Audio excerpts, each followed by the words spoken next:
Jerusalém aflita, atormentada, desconsolada. Eis que eu farei o teu assoalho de esmeralda em vez de pedras, e te fundarei sobre safiras.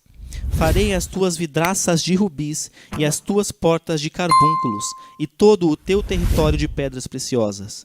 Todos os teus filhos serão discípulos do Eterno, e grande será a paz de teus filhos.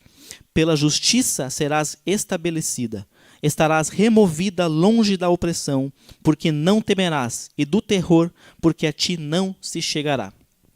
Eu vou ler mais alguns versículos por conta do comentário que eu vou fazer aqui na sequência. Tá? Certamente, versículo 15, terão medo os que se apartam de mim.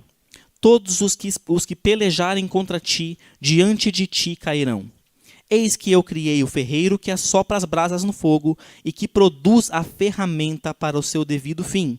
Também fui eu que criei o assolador para destruir. Então o Eterno diz aqui, claro que ele está se referindo aos povos aqui, né? A interpretação literal disso era uma referência aos povos que vieram, né, e conquistaram a terra de Israel e levaram Israel para o exílio. No entanto, temos aqui uma segunda leitura, e isso é confirmado pela própria tradição judaica. Né? Eu criei o assolador para destruir. Eu criei. Né? O que o Eterno está falando aqui?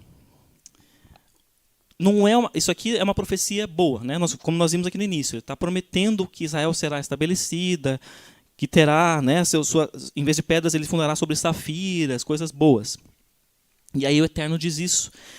Na sequência, no versículo 17, ele diz: toda a ferramenta que tiver sido forjada contra ti não prosperará, e toda língua que se levantar contra ti em juízo, tu a condenarás. Esta é a herança dos servos do Eterno e a justiça que de mim procede, diz o Eterno. O que é isso? Ele está assegurando aqui para Israel que aqueles que vinham contra ele, contra o povo de Israel, não deveriam ser temidos, porque ele os havia criado. Ele havia determinado que aquilo assim fosse. Não se deveria temer a criatura, porque o Criador era com eles. É isso que o Eterno está dizendo aqui. E a segunda leitura que eu quis dizer para vocês aqui a respeito disso é justamente sobre o famigerado personagem de Hassatan, né? O destruidor, o assolador, está aqui, né? O assolador, o adversário, que muitas pessoas tendem a ver, né? O opositor a Deus, né? Por assim dizer. Mas a pergunta, e nós conversamos aqui alguns tempos atrás, eu lembro com o Marco, o Pedro, o Gustavo, né, sobre isso, era: Satã é adversário? Sim, a palavra diz que ele é adversário, mas de quem? De quem ele é adversário? De Deus? Do Eterno? Será que ele é adversário do Eterno? Sim, nós devemos ter cuidado para não cairmos. Né? Nós devemos ter cuidado, a Brit Hadashah nos instrui, né? Devemos cuidar para que não caiamos nas tentações do adversário. Né? Nós. Porém, ele não é adversário do Eterno. Ele é adversário meu e seu. Ele é nosso adversário. Você pode ler lá, leia lá em Apocalipse 20, quando fala no período posterior ao milênio que o adversário será solto. Leia lá, em momento algum diz adversário de Deus. Adversário do povo. Está escrito lá, pode ler lá depois, Apocalipse 20. Ele sempre fala adversário do povo, inimigo do povo de Deus. E por que isso? Porque o Eterno diz aqui: eu criei o assolador. Eu criei. Eu, o Eterno, não posso ter adversários. Isso não existe. Na concepção da Torá, na concepção da palavra, na concepção original das Escrituras, não existe adversário de Deus. Porque Deus é todo-poderoso. Ele é onipotente. Como que alguém onipotente pode ter um adversário? Não existe. Simplesmente isso não existe. Isaías 45:7, e Shayahu também aqui, Isaías 45:7, o Eterno diz: eu crio o mal. Ele cria tudo. Eu crio o mal. Então o Eterno é mau, porque ele cria o mal, ele quer que a gente fique passando coisas ruins? Será que é isso? Não. O Eterno, quando nos criou, ele não queria robôs. Ele não quer robozinhos que vão lá e fazem simplesmente porque só tenho essa opção, então eu vou só fazer isso. O Eterno sempre quis que fosse uma escolha, servi-lo e amá-lo e ter comunhão com Ele.